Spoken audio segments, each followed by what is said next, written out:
অবনত শ্রী বন্দনা নিবেদন করছি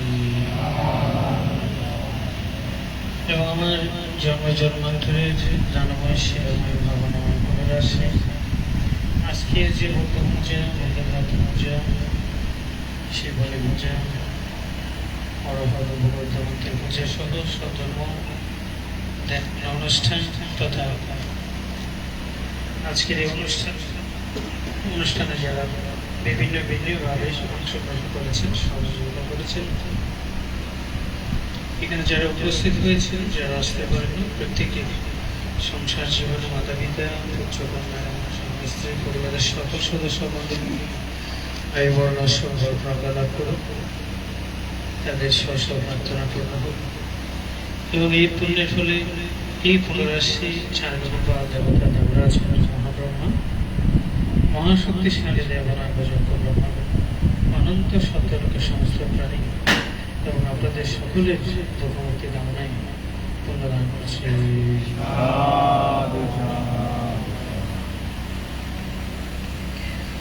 আজকে 24শে মে 2024 ইংরেজি 2668 বঙ্গাব্দ রোজ শুক্রবার শুভ বৌদ্ধ পূর্ণিমা উপলক্ষে সংযুক্ত আরব আমিরাতে সকল দায়িত্ব উপাসক উপাসিকা কর্তৃক আয়োজিত বৌদ্ধ পূর্ণিমা উদযাপন অনুষ্ঠান। এখানে বৌদ্ধ ধারণা মেডিটেশন সেন্টার বৌদ্ধনাথ মন্দিরের সকল দায়িত্ব এখানে এবং সার্য বৌদ্ধ পরিষদ তথা আমাদের সংযুক্ত আরব আমিরাতের যা 7টি স্টেট আছে সকল দায়িত্ব এখানের অর্থানুকূলে আজকের এই অনুষ্ঠান অনুষ্ঠিত হচ্ছে।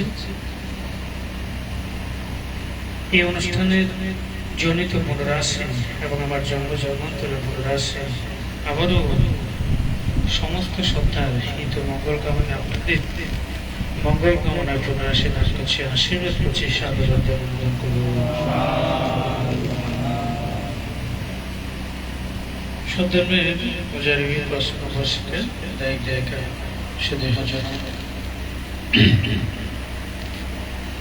আমরা প্রথম বেলার কার্যক্রম বৌদ্ধ স্নান বৌদ্ধ পূজা মঞ্চশীল বান্তের পিণ্ডদান সম্পন্ন করেছেন। এখন আমরা দুপুর বেলা সদ্ধর্ম দেশনা এবং সদ্ধর্ম দেশনার সময় আমরা বেশি দীর্ঘ করবো না, যতক্ষণ দেশনা চলবে আপনারা দেশনা তত মন দিয়ে শুনবেন।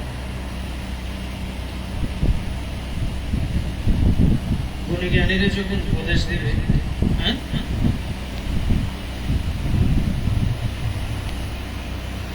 গুণী জ্ঞানী ভক্তেরা যখন উপদেশ দেবে তখন আপনার উনি তো অনেক সাধনা করেছেন, অনেক বই পড়েছেন, অনেক গবেষণা করেছেন, অনেক কিছু বিচার বিশ্লেষণ করে আপনাদেরকে দেশনা করবেন।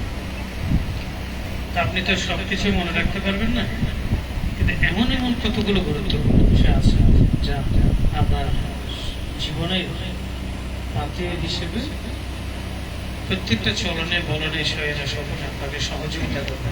সেই জন্য কিছু কিছু কথা আপনারা মন দিয়ে শুনবেন, সব কথা মনে না রাখলে কিছু কথা মনে রাখবেন। যেমন ধরেন আপনাকে যদি কেউ জিজ্ঞেস করে এখন বৃষ্টি হচ্ছে,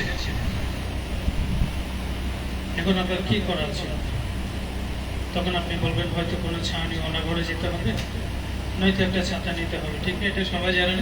হ্যাঁ, ঠিক। ঠিক তদ্রূপভাবে আমি একটা আপনাকে প্রশ্ন করছি। যেমন ধরেন হয়তো ধর্ম শ্রবণের অনেক সময় আমাদের অনুকূল হয় না, আমাদের প্রতিকূল পরিস্থিতির মধ্যে ধর্ম শ্রবণ করতে হয়।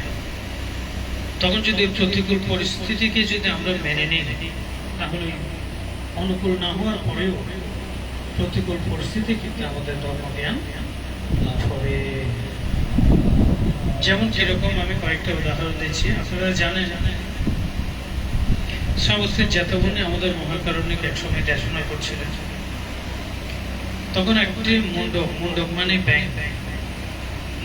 ব্যাঙের তো জ্ঞান ছিল না, কিন্তু তার শব্দ তরঙ্গের প্রতি তার একটা মায়া ছিল। অর্থাৎ বুদ্ধের যে কণ্ঠস্বর ছিল, বুদ্ধ 32 মহাপুরুষ জন্য বুদ্ধের কণ্ঠের প্রতি সে তার অপরিসীম একটা মায়া প্রেম জাগ্রত হয়েছিল। তখন ওই ব্যাঙের মাথার উপরে একটি রাখাল বালক